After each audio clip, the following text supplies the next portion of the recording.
കൂജന്തം രാമ രാമേതി മധുരം മധുരാക്ഷരം ആരുഹ്യ കവിതാശാഖാം വന്ദേ വാൽമീകി കോകിലം.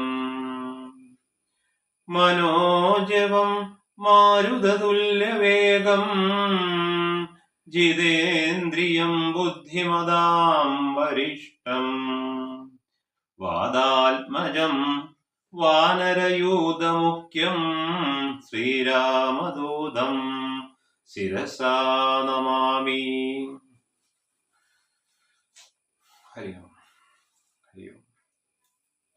എല്ലാവർക്കും നമസ്കാരം. നമ്മൾ സീതാ ഹനുമാൻ സംവാദം തുടരുന്നു. അധ്യാത്മ രാമായണത്തില് പാർവതി പരമശിവനോട് രാമകഥാതത്വം പറയാൻ ആവശ്യപ്പെട്ടപ്പോൾ ശ്രീരാമചന്ദ്രൻ അയോധ്യയിലെ കൊട്ടാരത്തിലേക്ക് നമ്മെ കൂട്ടിക്കൊണ്ടുപോവുകയും അവിടെ സീത രാമന്മാർ അല്ലെങ്കിൽ സീതയും രാവണനും ലക്ഷ്മണന്മാരും മറ്റും എല്ലാവരും ഒത്തുചേർന്ന രാജകൊട്ടാരത്തിലിരിക്കുമ്പോൾ തികച്ചും ഭക്തിമാനായി അല്ലെങ്കിൽ ഭക്തി സ്വരൂപനായി തൻ്റെ മുമ്പിൽ ഇരിക്കുന്ന ഹനുമാനെ ചൂണ്ടിക്കാണിച്ചുകൊണ്ട് ശ്രീരാമചന്ദ്രദേവൻ സീതാദേവിയോട് ശ്രീരാമചന്ദ്രന്റെയും സീതയുടെയും തത്വം തങ്ങൾ ആരാണ് എന്ന് വിവരിച്ചു കൊടുക്കാൻ ആവശ്യപ്പെടുമ്പോൾ രാമായണത്തിന്റെ ഒരു ബ്രീഫ് ആയിട്ടുള്ളൊരു ആഖ്യാനം സീതാദേവിയിലൂടെയാണ് നമ്മൾ എഴുത്തച്ഛൻ്റെ കിളിപ്പാട്ടിൽ ആദ്യം രാമായണം ശ്രവിക്കുന്നത്. അങ്ങനെ സീത ഹനുമാന് വേണ്ടി ശ്രീരാമചന്ദ്രൻ ആരാണ് എന്നും സീതാദേവിയായ ഞാൻ ആരാണ് എന്നും വ്യക്തമായി വ്യാഖ്യാനിച്ചു കൊടുക്കുന്നു. അവിടെ നമ്മൾ പറഞ്ഞു നിർത്തിയത് കഴിഞ്ഞ വീഡിയോയിൽ ദ്വാദശ സംവത്സര വിരുന്നു സുഖത്തോടെ ഞങ്ങള് അങ്ങനെ പരശുരാമന്റെ അഹംഭാവെല്ലാം തീർത്ത് കൊട്ടാരത്തിലെത്തി 12 വത്സരം സുഖത്തോടെ വാണിരുന്നു. ഇനി അടുത്തത് ആ സമയത്താണ് അടുത്ത ഭാഗം പറയുന്നത് രാമായണത്തിലെ. എന്താണത്? താതനുമഭിഷേകത്തിനാരംഭിച്ചാനതു മാതാവു കൈകേയും മുടക്കിയതു മൂലം. അപ്പോഴാണ് അച്ഛൻ അടുത്ത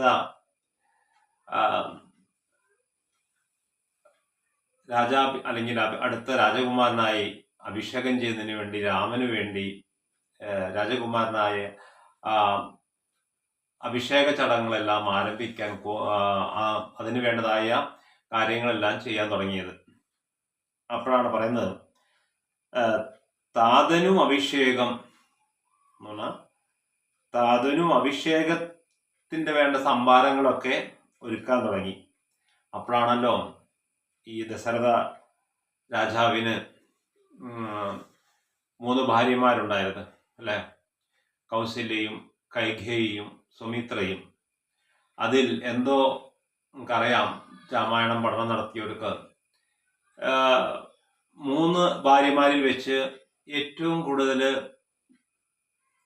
ദശരഥ മഹാരാജാവിന് താല്പര്യം കൈകേയിയോടായിരുന്നു. അവളുടെ സൗന്ദര്യം കൊണ്ടോ എന്തോ അറിയില്ലേതായിരുന്നു. പണ്ട് ദേവാസുര യുദ്ധത്തില് വരം ചോദിക്കാനായി ആവശ്യപ്പെട്ടപ്പോൾ അത് ഞാൻ പിന്നീട് ചോദിച്ചോളാം എന്ന് പറഞ്ഞു നിർത്തിയ കൈകേയി ഇപ്പോഴാണ് ആ അവസരം മുതലാക്കുന്നത്.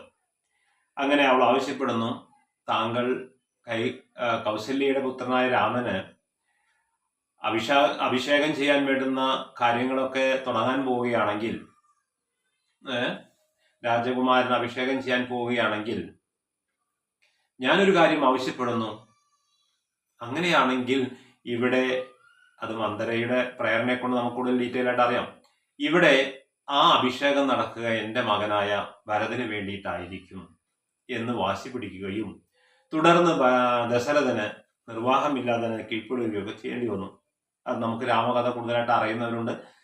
നമുക്ക് ഡീറ്റെയിൽ ആയിട്ട് പിന്നീട് ഇവിടെ ഒരു ബ്രീഫായിട്ടാണല്ലോ പോകുന്നത്. അപ്പൊ അതുകൊണ്ടാണ് പറയുന്നത്, സീതാദേവി പറയുകയാണ്, പിന്നെ അച്ഛൻ അഭിഷേകത്തിനൊക്കെ കോപ്പ് കൂട്ടിയപ്പോ കൈകേയും മുടക്കി. കൈകേയി മുടക്കിയത് മൂലം ബിക്കോസ് ഓഫ് ദാറ്റ്, അത് കാരണം ഭ്രാതാവാകിയ സ്വമിത്രാത്മജനോടും കൂടെ ചിത്രകൂടം പ്രാപിച്ചു വസിച്ച കാലം താതൻ വൃത്രാരിപുരം പൂക്കു വൃത്താന്തം കേട്ട ശേഷം. എന്താ പറയുന്നത്? ആ സമയത്ത് മുടക്കിയത് മൂലം ഭ്രാതാവാകിയ തന്റെ സഹോദരനാകിയ അനുജനായിരിക്കുന്ന സുമിത്രാത്മജനോടും സുമിത്രയുടെ പുത്രനായിരിക്കുന്ന ലക്ഷ്മണനോടും കൂടെ പിന്നെ ഞാനുണ്ട് അല്ലെ. അങ്ങനെ ഞങ്ങള് കാനനവാസത്തിനായി പുറപ്പെട്ടു. എപ്പോഴാണോ ദശരഥ മഹാരാജാവ് രാമനോട് അല്ലെങ്കിൽ കൈകേയി ആവശ്യപ്പെടുന്നത് ഇപ്പോൾ തന്നെ വനത്തിന് പോകണമെന്ന് ആവശ്യപ്പെട്ടപ്പോൾ ഉടനെ അത് താൻ ഏറ്റെടുക്കുന്നു എന്ന് പറഞ്ഞ് രാമൻ യാത്ര ആരംഭിക്കുകയാണ്. ഒട്ടും വൈകിപ്പിച്ചിട്ടില്ല. അങ്ങനെ ഞാനും ലക്ഷ്മണനും ഒക്കെ പാടെ അരണ്യവാസത്തിനായിട്ട് കാനനവാസത്തിനായി പുറപ്പെടുകയും അങ്ങനെ കാട്ടിലൂടെ യാത്ര ചെയ്ത് ചിത്രകൂടം, ഇവിടെ ഇടയിൽ ചില സംഭവങ്ങളൊക്കെ ഉണ്ട്, അത് ബ്രീഫായതുകൊണ്ടാണ്, ചിത്രകൂടം എന്ന സ്ഥലത്ത് പ്രാപിച്ചു അല്ലെ. ചിത്രകൂടം പ്രാപിച്ചു വസിച്ച കാലം, ആ സമയത്താണ് ഞങ്ങൾ ചിത്രകൂടത്തില് ഇങ്ങനെ കുറച്ചു കാലം താമസിക്കുന്ന സമയത്താണ് ഒരു ന്യൂസ് വരുന്നത്, അല്ലെങ്കിൽ താതൻ വൃത്രാരിപുരം, വൃത്രന്റെ അരിയായ ഇന്ദ്രന്റെ ലോകം എന്ന് പറഞ്ഞാൽ എന്താ അവിടെ അർത്ഥം? സ്വർലോകം. സ്വർലോകത്തിലേക്ക്, അതായത് ഇന്ദ്രന്റെ പുരം എന്ന് പറഞ്ഞാൽ സ്വർലോകം, അച്ഛൻ സ്വർഗലോകം പ്രാപിച്ചിരിക്കുന്നു എന്ന് പറഞ്ഞാൽ മരണവൃത്താന്തം പറഞ്ഞു. വൃത്രാരിപുരം പുക്ക വൃത്താന്തം എത്തിയ വിവരം കേട്ട ശേഷം എന്താ ഉണ്ടാവുക? അച്ഛൻ മരിച്ചു എന്ന് കേൾക്കുമ്പോ എന്താ ഉണ്ടാവുക? അവിടെ പറയുന്നത്, ചിത്തശോകത്തോടുകൂടി ഉദയക്രിയാദികൾ ചെയ്തു ഭക്തനാം ഭരതനെ അയച്ചു രാജ്യത്തിനായി. കാരണം ഭരതനാണല്ലോ ഈ മെസ്സേജ് കൊണ്ട് കാട്ടിലേക്ക് വരുന്നത്. നമ്മുടെ അച്ഛൻ ശരണഗതി പ്രാപിച്ചു എന്നു. ഉടനെ രാമൻ എന്തു പറഞ്ഞു?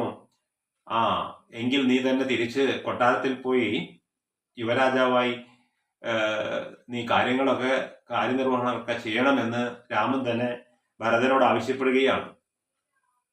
പക്ഷേ രാമൻ അങ്ങനെ ആവശ്യപ്പെട്ടെങ്കിലും ഒരിക്കലും സിംഹാസനത്തിൽ ഭരതൻ ഇരുന്നിട്ടില്ല. നമുക്ക് ഡീറ്റെയിൽ ആയിട്ട് വരാം. അപ്പം ഇവിടെ ചിത്തശോകത്തോടെ, മനസ്സിൽ നിറയെ സങ്കടത്തോടുകൂടി ഉദയക്രിയാദികൾ, മരണാന്തര ക്രിയകളൊക്കെ ചെയ്തു അല്ലെ. അപ്പം ഉദയക്രിയാദികൾ ചെയ്തു ഭക്തനാം ഭരതനെ അയച്ചു രാജ്യത്തിനായി. ഭരതനെ തിരിച്ച് രാജ്യം നോക്കാനായിട്ട് അയച്ചു. പിന്നെ അവരവിടെ നിന്ന് ചിത്രകൂടം നിൽക്കുന്നില്ല. ചിത്രകൂടത്ത് നിന്ന് വീണ്ടും കാട്ടിലേക്ക്, ഉൾവനത്തിലേക്ക് പോവുകയാണ്. അതാണ് ദണ്ഡകാരണ്യം പൂക്കകാലത്തു വിരാതനെ ഖണ്ഡിച്ചു കുംഭോത്ഭവനാമഗസ്ത്യനെ കണ്ടു. അങ്ങനെ അവിടുന്ന് വീണ്ടും കാടിന്റെ ഉള്ളിലേക്ക്, ആദ്യം ചിത്രകൂടത്തിലാണ് അവർ ചെല്ലുന്നത്. അവിടുന്ന് പിന്നെ ഉൾക്കാട്, ഡീപ്പ് ഫോറസ്റ്റിലേക്ക് പോയി. അവിടെ ദണ്ഡകാരണ്യം എന്ന് പറഞ്ഞ സ്ഥലമാണ്. അവിടെ ദണ്ഡകാരണ്യം പൂക്കകാലത്ത് അവിടെ വസിക്കുന്ന കാലത്ത് വിരാതനെ, ഒരു രാക്ഷസനാണ്, ഖണ്ഡിച്ചു രാമനോട്. അങ്ങനെ ഈ കാട്ടിൽ ഒരുപാട് രാക്ഷസന്മാരുണ്ട്, നമുക്ക് കാണാം. ഇവരോട് എതിർക്കാൻ വേണ്ടി, ഇവരെ പിടിച്ചിടാൻ വേണ്ടി വന്ന ഈ വിരാതൻ എന്ന് പറഞ്ഞ അസുരനെ വധിച്ചു, അത് നിഗ്രഹിച്ചു.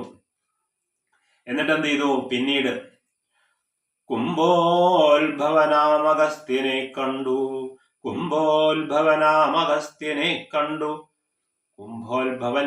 എന്ന് പറയുന്നത് കുംഭത്തിൽ നിന്ന് ഉത്ഭവിച്ച എന്നാണ് അർത്ഥം. കുംഭോത്ഭവൻ, കുംഭത്തിൽ നിന്ന് ഉത്ഭവിച്ച. അത് അഗസ്ത്യന്റെ പേരാണ് അങ്ങനെ വരുന്നത്. കാരണം അത് അങ്ങനെ വരാൻ കാരണം അദ്ദേഹം ഒരു കുടത്തിൽ നിന്നാണ് ജനിച്ചിട്ടുള്ളത്. അത് വരുണമിത്ര ബീജങ്ങൾ അല്ലെങ്കിൽ വരുണമിത്ര വിത്തുകളും ഒരു അഗ്നിക്രിയയിൽ വീഴുകയും തുടർന്ന് അത് കുംഭത്തിലാക്കുകയും ആ കുംഭത്തിൽ നിന്ന് ജനിക്കുകയൊക്കെ നമുക്ക് അഗസ്ത്യനെ കുറിച്ച് പിന്നെ പറയുമ്പോൾ ഡീറ്റെയിൽ പറയാം. ജനിക്കുകയും ഒക്കെ ഉണ്ടായത് കൊണ്ടാണ് അഗസ്ത്യ മുനിക്ക് കുംഭ ഉത്ഭവൻ എന്ന പേര് വരാൻ കാരണം. അപ്പൊ ഇവിടെ കുംഭോത്ഭവനാം അഗസ്ത്യനെ കണ്ടു. പിന്നെ അവര് ദണ്ഡകാരണ്യത്തിൽ ചെന്ന് വിരാതന വധിച്ചതിന് ശേഷമാണ് കേട്ടോ ആരെ അഗസ്ത്യ മുനിയെ ചെന്ന് കാണുന്നുണ്ട്, രാമലക്ഷ്മണന്മാരും സീതയും ഒക്കെ. അങ്ങനെ കുംഭോത്ഭവനാം അഗസ്ത്യനെ കണ്ടു പണ്ഡിതന്മാരാം മുനിമാരോട് സത്യം ചെയ്തു. അപ്പൊ അവിടെ കാട്ടിൽ ഒരുപാട് മുനിമാരൊക്കെ അല്ലെങ്കിൽ അവിടെ ആശ്രമം കെട്ടി തപസ്, അന്നൊക്കെ അങ്ങനെയാണല്ലോ, പിന്നെ തപസ് ചെയ്യുന്നതിന് വേണ്ടി, സാധന ചെയ്യുന്നതിന് വേണ്ടി ഒരുപാട് മഹർഷിമാരുടെ ആശ്രമങ്ങൾ ഉണ്ടായിരുന്നു. പക്ഷെ അവിടെയൊക്കെ എപ്പോഴും അസുരന്മാർ വന്ന് നിങ്ങളിപ്പോ അങ്ങനെ തപസ് ചെയ്യണ്ട എന്ന് പറഞ്ഞ് അവരെ ശല്യം ചെയ്തിരുന്നു. പക്ഷെ രാമൻ പറഞ്ഞു, ഞാൻ ഈ കാട്ടിലുള്ളിടത്തോളം കാലം നിങ്ങൾക്ക് യാതൊരു വിഘ്നവും സംഭവിക്കില്ല എന്ന് അവരോടൊക്കെ സത്യം ചെയ്തു രാമൻ എന്നാണ് പറയുന്നത്. പണ്ഡിതന്മാരാം മുനിമാരോട് സത്യം ചെയ്തു ദണ്ഡമെന്നിയേ രക്ഷോ വംശത്തെ ഒടുക്കുവാൻ. ഞാനിത് അവതരിച്ചു വന്നത് തന്നെ ഈ രാക്ഷസന്മാരെയൊക്കെ കൊന്നൊടുക്കാൻ വേണ്ടിയാണ്. ദണ്ഡമെന്നിയെ ഒട്ടും വൈകിക്കാതെ, അതായത് ദുഃഖമില്ലാതെ, ദണ്ഡമെന്നില്ലാതെ ദുഃഖമൊന്നുമില്ലാതെ, നിങ്ങൾക്ക് യാതൊരു ദുഃഖം വരുത്താതെ ഞാൻ അവരെയൊക്കെ ശരിയാക്കി തരാ എന്ന് രാമൻ ആ മുനിമാരോടൊക്കെ പറഞ്ഞു. പിന്നെയോ പുക്കിതു പഞ്ചവടി തത്ര വാണിയിടുങ്കാലം. പിന്നെ അവര് ദണ്ഡകാരണ്യത്തിലെ പഞ്ചവടി എന്ന് പറഞ്ഞ സ്ഥലത്ത് ഒരു കുടിലൊക്കെ അല്ലെങ്കിൽ ഒരു ആശ്രമമൊക്കെ ഉണ്ടാക്കി അവിടെ താമസിക്കുന്ന കാലത്ത് പൊക്കിതു പഞ്ചവടി തത്ര വാണിയിടുങ്കാലം പുഷ്കരാസരവരവശയായി വന്നാളല്ലോ. അത് പുഷ്കരം എന്ന് പറഞ്ഞു കഴിഞ്ഞാല് എന്താ, നീലത്താമരയാണ്. അപ്പൊ പുഷ്കര സര എന്ന് പറഞ്ഞാൽ നീലത്താമരയാകുന്ന സരം എന്ന് പറഞ്ഞാൽ പഞ്ചബാണങ്ങളല്ലേ കാമന്റെ.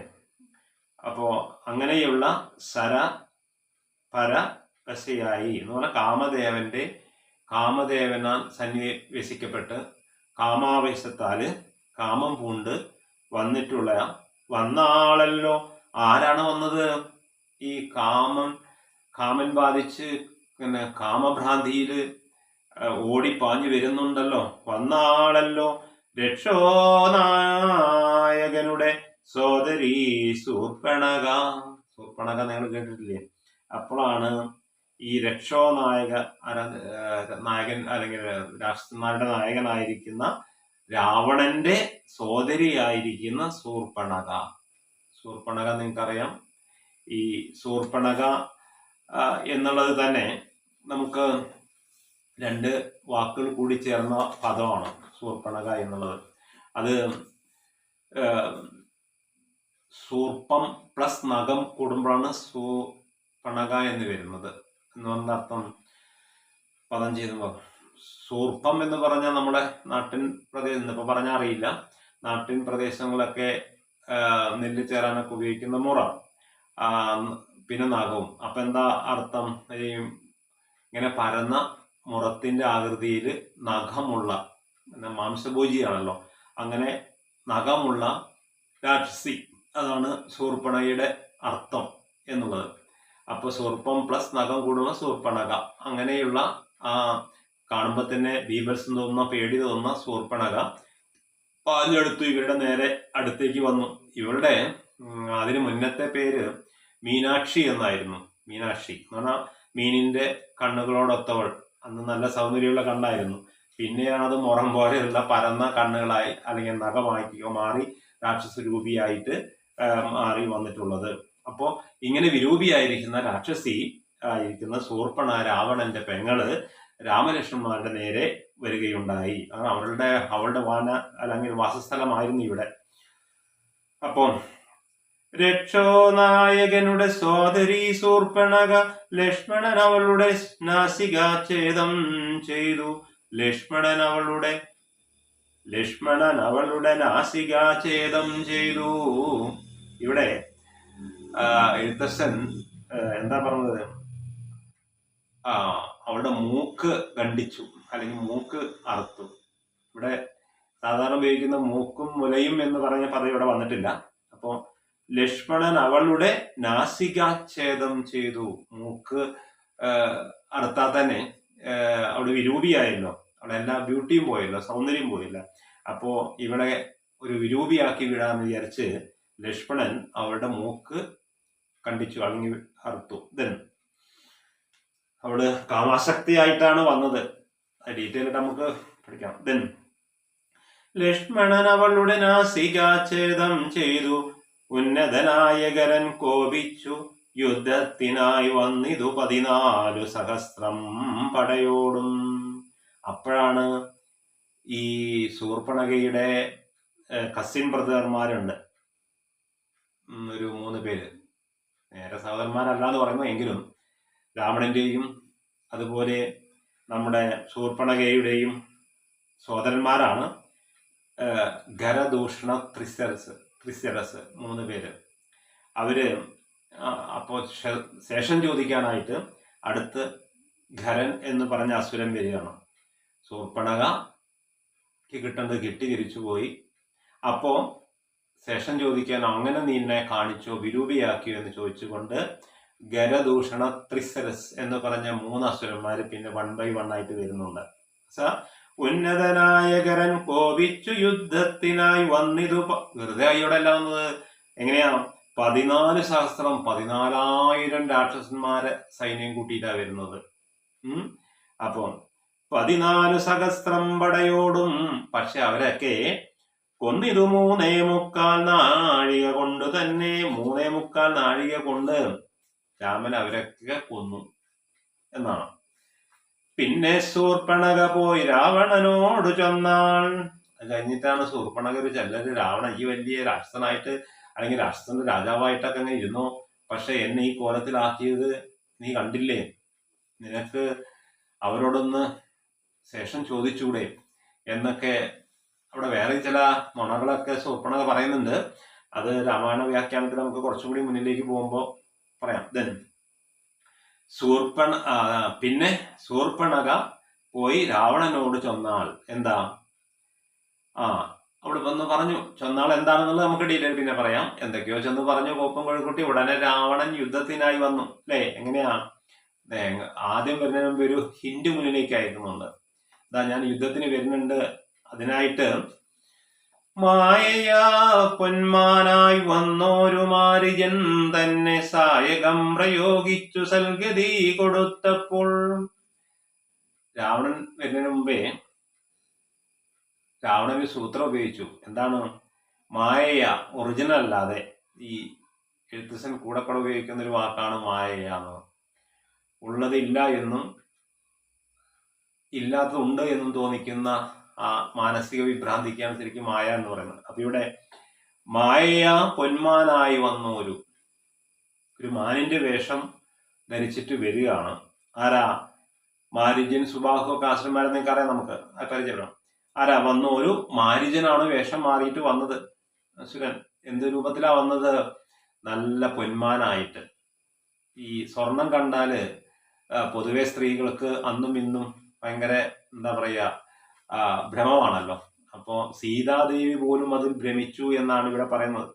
അപ്പൊ ആ വന്ന പൊന്മാൻ എനിക്ക് പിടിച്ചു തരണം എന്ന് സീതാദേവി ആവശ്യപ്പെടുകയല്ലേ. അപ്പോൾ അങ്ങനെ അതിന്റെ പിന്നാലെ രാമലക്ഷ്മണൻ പോയ സമയത്താണല്ലോ. അല്ലേ? ഇവിടെ ചുരുക്കിയിട്ടേ പറയുന്നുള്ളൂ, ഡീറ്റെയിൽ എങ്ങനെ എപ്പോ പോയി എന്നൊക്കെ നമുക്ക് പിന്നെ അറിയാം. അങ്ങനെ പോയ പൊന്മാനായി വന്നൊരു മാരുജൻ തന്നെ സായകം പ്രയോഗിച്ചു. സായകം എന്ന് പറഞ്ഞാൽ അമ്പ് ഉപയോഗിച്ച് സൽഗതി കൊടുത്തു, അവരെ ശരിയാക്കി. അപ്പം മാരുജനെ അസ്ത്രമയച്ചു സൽഗതി കൊടുത്തപ്പോൾ വീണ്ടും എഴുത്തച്ഛൻ ഉപയോഗിക്കുന്നു. മായാസീതയെ കൊണ്ടു രാവണൻ പോയ ശേഷം മായാമാനുഷൻ ജടായുസിനെ മോക്ഷം നൽകി. അത് കഴിഞ്ഞിട്ട് ഉണ്ടായ സംഭവം. അതായത് ഇപ്പോ ഞാൻ തന്നെയാണ് നിനക്ക് ഈ കഥയൊക്കെ പറഞ്ഞു തരുന്നത്, പക്ഷെ ഞാൻ ഒറിജിനലാണ് ഇപ്പൊ ഇരിക്കുന്നത്. പക്ഷെ ഈ കാനനവാസത്തിന് പോകുന്ന സമയത്ത് ഞാൻ ഒറിജിനൽ അല്ല, ഡ്യൂപ്ലിക്കേറ്റ് രൂപം പ്രാപിക്കുകയുണ്ട്. അതാണ് മായാസീത എന്ന്.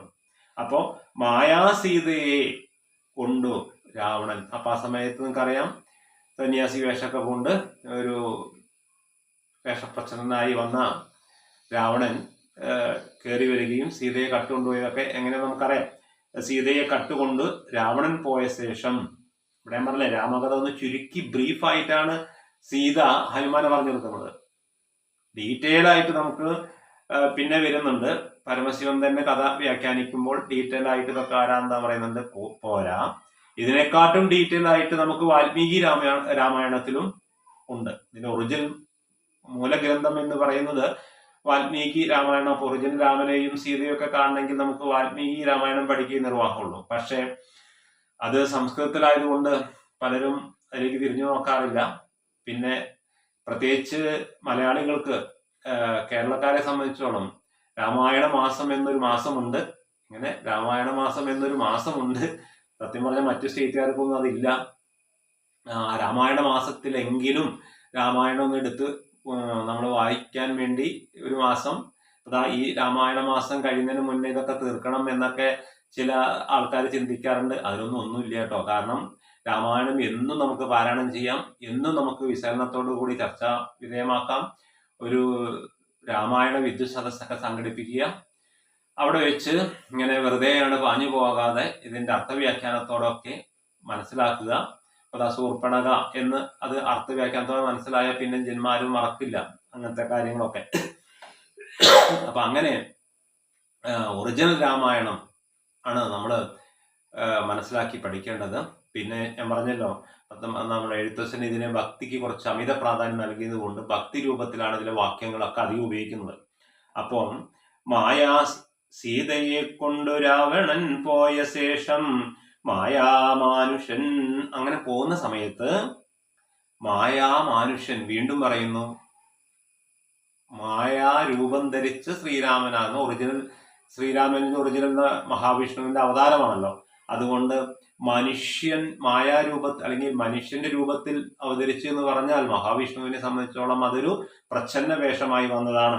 അപ്പൊ അതുകൊണ്ടാ പറയുന്നത് മായാമാനുഷ്യൻ എന്ന് പറഞ്ഞ ശ്രീരാമചന്ദ്രൻ ജഡായുസിനെ, ജഡായു കേട്ടിട്ടുണ്ടാവും നിങ്ങള്, പക്ഷിശേഷനാണ് അല്ലെ ജഡായു. അതായത് ശരിക്കും ജഡായു ആരാണെന്ന് പറഞ്ഞു കഴിഞ്ഞാല് സൂര്യന്റെ തേരാളിയുണ്ട് അരുണൻ എന്ന പേരുള്ള, ആ അരുണന്റെ പുത്രനാണ് ജഡായു എന്ന് പറയുന്നത്. അത് പക്ഷിശ്രേഷ്ഠനാണ്, പക്ഷികളിൽ വെച്ച് ഏറ്റവും ശ്രേഷ്ഠനായ വ്യക്തിയാണ് ജഡായു. ഈ ജഡായു ആണല്ലോ ഒരു ടേണിംഗ് പോയിന്റ് ഉണ്ടാക്കുന്നത് രാമായണത്തിൽ. സീതയെ രാവണൻ കട്ടുകൊണ്ടുപോകുമ്പോൾ നിക്കടവിടെ എന്ന് പറഞ്ഞ് രാവണനുമായി യുദ്ധം ചെയ്ത് രാവണൻ തന്റെ ചന്ദ്രഹാസം കൊണ്ട് അവന്റെ രണ്ട് പക്ഷവും അല്ലെങ്കിൽ രണ്ട് ചിറകും അറുത്തു താഴെ ഇട്ടു. എങ്കിലും റെസൊല്യൂട്ടഡ് മൈൻഡ്, അടിയുറച്ച രാമഭക്തനായത് കൊണ്ട് രാമൻ വരുന്നത് വരെ ഞാൻ ഇവിടെ തന്നെ ജീവനെ പിടിച്ചു നിർത്തി. അങ്ങനെ രാമന്റെ മടിയിൽ കിടന്ന് അന്ത്യശ്വാസം വലിച്ച ഒരു പക്ഷിശ്രേഷ്ഠനാണ് ജഡായു. ആ പക്ഷിശ്രേഷ്ഠന്റെ ഉദയക്രിയകൾ പോലും രാമദേവനാണ് ചെയ്തത്. നമ്മുടെ നാടുകളിലൊക്കെ ഒരു വിശ്വാസം ഉണ്ട് അല്ലേ, ശേഷക്രിയകൾ ആര് ചെയ്യണം, അവര് ചെയ്യണമെന്ന്. ആരുമില്ലെങ്കിൽ നമുക്ക് ആർക്കു വേണ്ടിയും ഉദയക്രിയ ചെയ്യാം. ഇങ്ങനെ ആരുമില്ലെങ്കിൽ ആർക്കു വേണ്ടിയും അന്ത്യേഷ്ടിക്രിയകൾ ചെയ്യാം. ഇതൊക്കെയാണ് നമുക്കിവിടെ കാണിക്കുന്നത്. അങ്ങനെയുള്ള പക്ഷിശ്രേഷ്ഠനായ ജഡായുവിനെ കണ്ടു ശ്രീരാമദേവൻ. കൂടുതൽ ഡീറ്റെയിൽ നമുക്ക് അപ്പോ ചർച്ച ചെയ്യാം. സെൻ മായാസീതയെ കൊണ്ടു രാവണൻ പോയ ശേഷം മായാമാനുഷൻ ജഡായുസിനെ മോക്ഷം നൽകി. രാമദേവന്റെ മടിയിൽ കിടന്ന് മരിച്ച ജഡായുസിനെ, അതുവരെ ജഡായു മരിച്ചിട്ടില്ല, നിന്റെ സീതയെ ഇതേ കൊണ്ടുപോയി ഞാൻ ആവുന്ന അത്ര തടഞ്ഞു നോക്കി. പക്ഷെ രാവണന്റെ ചന്ദ്രഹാസം ഏറ്റ് ഇവിടെ ഇതേ മരണഗതിയെ പ്രാപിച്ചെനിക്ക് കിടക്കേണ്ടി വന്നു എന്നൊക്കെ ശ്രീരാമചന്ദ്രനോട് പറയുന്നു. അങ്ങനെ ആ ജഡായുസിനെ പിന്നെ മോക്ഷം നൽകി അങ്ങനെ പോവുകയാണ്. മോക്ഷം നൽകിക്കൊണ്ട് പോവാണ്. അപ്പൊ അതൊരു ശ്രേണി, ഒരു യാത്രയാണ്. അത് ബ്രീഫായിട്ട് പറയുന്നു എന്ന് പറയുന്നു. മായാമാനുഷ്യൻ ജഡായുസിനെ മോക്ഷം നൽകി രാക്ഷസവേഷം പൂണ്ട കബന്ധൻ തന്നെ കൊന്നു മോക്ഷവും കൊടുത്തു പോയി ശബരി തന്നെ കണ്ടു മോക്ഷദൻ അവളുടെ പൂജയും കൈക്കൊണ്ടതാ മോക്ഷദാനവും ചെയ്തു പൊക്കിതു പമ്പാതീരം. പിന്നുണ്ടായത് എന്താണ്? ഇവിടെ പറയുന്നു, ജഡായുവിന് മോക്ഷം നൽകിയിട്ട് പിന്നെന്താ, രാക്ഷസവേഷം പൂണ്ട, രാക്ഷസന്റെ വേഷം കെട്ടേണ്ടി വന്ന ആരാണത്? കബന്ധൻ. അടുത്തൊരു കഥാപാത്രമാണ് അല്ലെ. കബന്ധൻ എന്ന് പറഞ്ഞ ഒരു രാക്ഷസൻ. അത് ശരിക്കും ഈ കബന്ധൻ എന്ന് പറയുന്നത് അതിന്റെ പദച്ഛേദം ചെയ്യുമ്പോൾ ഈ പറഞ്ഞ മാതിരി തലയില്ലാത്ത ശരീരത്തോടു കൂടിയ വ്യക്തി, അതാണ് കബന്ധൻ എന്ന വാക്കിന്റെ അർത്ഥം, തലയില്ലാത്ത. അപ്പോൾ ഈ അസുരന് തലയില്ലായിരുന്നു. അത് ഇദ്ദേഹം പണ്ട് അസുരനല്ലായിരുന്നു. ശാപനിമിത്തം എല്ലാ ചണ്ഡിചക്രവും അടിഞ്ഞുകൂടിയ സ്ഥലമാണ് ശരിക്കും ഈ ശ്രീരാമനും രാവണനൊക്കെ വനയാത്രയ്ക്ക് ഉപയോഗിച്ച സ്ഥലങ്ങളെ. എന്ന് വെച്ചാൽ എല്ലാ പ്രതിബന്ധങ്ങളെയും തട്ടി നീക്കിയിട്ടാണ് ശ്രീരാമചന്ദ്രൻ തൻ്റെ അയനം തുടരുന്നത്, രാമായണം അല്ലെ, രാമന്റെ ഗതി തുടരുന്നത്. നോക്കൂ, ഇവിടെ എത്ര പ്രതിബന്ധങ്ങളാണ് ശ്രീരാമന്റെ മുമ്പിൽ വരുന്നത്. നമ്മുടെ മുമ്പിൽ ഒരു പ്രതിബന്ധം വന്നാൽ പോലെ തന്നെ നമ്മൾ പകച്ചു നിൽക്കും അല്ലേ. നമുക്കുള്ള രണ്ട് ശത്രുക്കളാണല്ലോ പ്രതിബന്ധങ്ങളും പ്രലോഭനങ്ങളും. പ്രതിബന്ധങ്ങളുടെ മുമ്പിൽ പകച്ചു നിൽക്കാതെ പ്രലോഭനങ്ങൾക്ക് കീഴ്പ്പെടാതെ ആണ് നമ്മൾ ജീവിക്കേണ്ടത് അല്ലെ. പ്രതിബന്ധങ്ങൾ, entrances, obstacle will always be there in our life. ജീവിതത്തിൽ എപ്പോഴും മാർഗതടസ്സങ്ങൾ ഉണ്ടായിരിക്കും. ഇങ്ങനെ ജഡായുവിനൊക്കെ മോക്ഷം കൊടുത്ത് രാമൻ അങ്ങനെ വിചാരിച്ച് സമാധാനപ്പെട്ട് നിൽക്കുമ്പോഴാണ് അടുത്ത ഏടാകൂടം വരുന്നത്. അതാരാ? കബന്ധൻ എന്ന് പറഞ്ഞ അസുരൻ. അദ്ദേഹം ഒരു ഗന്ധർവനായിരുന്നു. ഈ കബന്ധൻ നല്ല സുന്ദരനായിരുന്നു. മാത്രമല്ല അദ്ദേഹത്തിന് ബ്രഹ്മാവ് ഒരു വരവും കൊടുത്തിട്ടുണ്ടായിരുന്നു. അങ്ങനെ ഉള്ള വരം പ്ലസ് അമിതമായ സൗന്ദര്യം കൂടുമ്പോൾ എന്താ ഉണ്ടാവുക? അഹങ്കാരം ഉണ്ടായി. അങ്ങനെ വല്ലാണ്ട് അഹങ്കാര നിമിത്തം ഇന്ദ്രൻ ആണ് പിന്നെ ഇന്ദ്രനെ കീഴ്പ്പെടുത്താൻ വന്നപ്പോ ഇന്ദ്രൻ ഈ ഗന്ധർവനെ ശപിച്ചു, അസുരനാക്കിയതാണ് ചുരുക്കി പറഞ്ഞാല്. അങ്ങനെ ആ അസുരന് വന്നുകൂടിയത് ഈ രാമലക്ഷ്മണന്മാരുടെ പാതയിലേക്കാണ്. അപ്പോ രാമലക്ഷ്മണന്മാർ അവനെയും കബന്ധനെയും, അപ്പൊ ഇന്ദ്രൻ എന്ത് ചെയ്യുന്നറിയോ? ഈ കബന്ധന്റെ തല അർത്ഥമൊന്നുമില്ല, തലൊരൊറ്റ ഇടി അങ്ങ് കൊടുത്തിട്ട് നേരെ വയറ്റിനകത്തേക്കാക്കി. അപ്പൊ കബന്ധന്റെ വായ ഒരു മടയാണ്, അതിൻ്റെ ഉള്ളിലാണ് എന്നുള്ളത്. പിന്നെ അങ്ങനെ ഒരു രൂപമാക്കി, അങ്ങനെ വായ ഉള്ളിലാണ്. പിന്നെ ഇവന്റെ കൈ വലിച്ചു നീട്ടി, ഒരുപാട് കിലോമീറ്റർ നീളത്തിൽ കൈയുള്ളവനാ കബന്ധൻ. അതുകൊണ്ട് നീരാളി പോലെ ആ കാട്ടിൽ ഒരു 4 കിലോമീറ്റർ അപ്പുറത്തെ ഒരാൾ വന്നാലും അവരെ പിടിച്ച്, അതാണ് കബന്ധ ഹസ്തങ്ങൾ പോലെ എന്ന് പറയാറുണ്ട്. ചിലരുടെ കൈ അങ്ങനെ കുറെ നീളം ഉണ്ടാവും. അപ്പോൾ അങ്ങനെയുള്ള പരാശരപ്പെടുത്താൻ കിട്ടിയില്ലേ? ആ കബന്ധനെ എന്ത് ചെയ്തു? ഒക്കെ അതിനെന്തിയല്ലേ കൊന്നു. ഈ നീരാളി പോലെ പിടിക്കാന് കബന്ധനും വന്ന്, അപ്പോഴാണ് കുറെ പിടുത്തങ്ങളിൽ നിന്നൊക്കെ മോചനം നേടുകയാരാണ്. അവനെ കൊന്നു, അവനെയും മോക്ഷം കൊടുത്തു. കൊന്നവർക്കൊക്കെ മോക്ഷം കൊടുക്കുന്നുണ്ട് ശ്രീരാമൻ. സോ കബന്ധൻ തന്നെ കൊന്നു മോക്ഷവും കൊടുത്തുപോയി ശബരി തന്നെ കണ്ടു. കബന്ധനെ വധിച്ചതിന് ശേഷം പിന്നെ കുറെ കാലമായി തന്റെ വരവും കാത്തു നിൽക്കുന്ന ശബരി എന്ന് പറഞ്ഞ വ്യക്തിക്ക് മോക്ഷം കൊടുത്തു. അപ്പം നമുക്കറിയാം, ശബരി മോക്ഷമൊക്കെ രാമായണത്തിലെ ഒരു പ്രധാന ഭാഗമാണ്. നമുക്ക് ചിന്തിക്കാം ആരാണ് ശബരി എന്നൊക്കെ. ദെൻ അങ്ങനെ മോക്ഷവും കൊടുത്തുപോയി ശബരി തന്നെ കണ്ട് മോക്ഷതൻ അവളുടെ പൂജയും കൈക്കൊണ്ടു. മോക്ഷം കൊടുത്തു. മോക്ഷദൻ എന്ന് പറഞ്ഞു കഴിഞ്ഞാൽ മോക്ഷം ദാനം ചെയ്യുന്നവനാരോ അയാളാണ് മോക്ഷദൻ എന്ന് പറഞ്ഞാൽ ഇവിടെ ആരാ മോക്ഷം കൊടുക്കുന്ന? ശ്രീരാമചന്ദ്രൻ. മോക്ഷദൻ അവളുടെ പൂജയും അവളുടെ ആദിത്യ മര്യാദ സ്വീകരിച്ചു. പിന്നെയോ മോക്ഷദാനവും ചെയ്തു പൂക്കിതു പമ്പാതീരം. അവൾക്ക് എല്ലാ മോക്ഷങ്ങളും നൽകി. പിന്നെ പമ്പാ തീരത്തെത്തി അവര്. അങ്ങനെ യാത്ര ചെയ്ത് കാട്ടിൽ കുറെ നദികളും പുഴകളും ഒക്കെ ഉണ്ടാവുമല്ലോ. അങ്ങനെ ദണ്ഡകാര്യത്തിലൂടെ കയറി ഇവിടെ പഞ്ചവടിയൊക്കെ വന്ന് ലാസ്റ്റ് ഓരോരോ അസുരന്മാർക്ക് കൊടുക്കേണ്ടതൊക്കെ കൊടുത്തു. അവസാനം അവര് പമ്പ നദിയുടെ തീരത്തെത്തി എന്ന് പറയുകയാണ്. തൽക്കാലം നമുക്കിന്ന് ഇവിടെ ഉപസംഹരിക്കാം. ബാക്കി അടുത്ത വീഡിയോയിൽ.